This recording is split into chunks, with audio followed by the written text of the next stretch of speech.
Supreme court கேட்ட ஒரே கேள்வி தான், அவர் யாராலும் பதில் சொல்ல முடியும். இன்னைக்கு கூட எல்லாரும் கேட்கறது அவர் மேல பொய் வழக்குன்றாங்க. பொய் வழக்குன்னா ஏன் நீங்க 7 தடவை சம்மன் கொடுத்து போகல? ஒரு முதலமைச்சர் நீங்க தானே, you should set an example தானே எல்லா மக்களுக்கு. மக்கள் உங்களை பார்த்து தானே முடிவு பண்ணணும். யார் ஏன் கூப்பிட்டா நான் வரேன்னு சொல்லிட்டு போகிறதுக்கு முடியாம ஏன் 7 தடவை தட்டி கழிச்சிங்க அப்படின்னு சுப்ரீம் கோர்ட் கண்டனம் தெரிவிச்சதுக்கு அப்புறம் தான் அவர் போய் விசாரணைக்கே போனார்.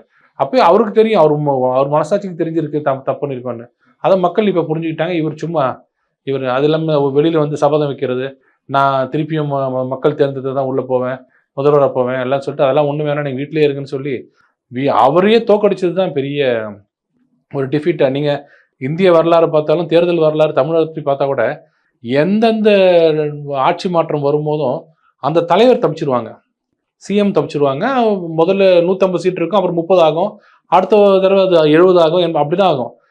தமிழகத்தில் முதல் முறையாக பார்த்தீங்கன்னா ஜெயலலிதா அவர்கள் தோத்தாங்க 96 வந்து. அவங்க யாரும் எதிர்பார்க்காம அவங்களே தோத்தது வந்து மிகப்பெரிய கட்சிக்கு உண்டான அடின்னு நினைச்சாங்க. அது வரைக்கும் நீங்க எம்ஜிஆர் இருந்தார், எம்ஜிஆர் ஜெயிச்சிருவாரு, கருணாநிதி இருந்தார், அவர் ஜெயிச்சிருவாரு, கட்சி தோத்துரும். ஆனா அப்ப என்ன நினைச்சாங்கன்னா கட்சி மேல மக்களுக்கு வந்து கொஞ்சம் அதிருப்தி இருக்குன்னு நினைச்சாங்க. இது என்னன்னா அந்த தலைவர் மேலேயே அதிருப்தின்றது தான் தெரியும்.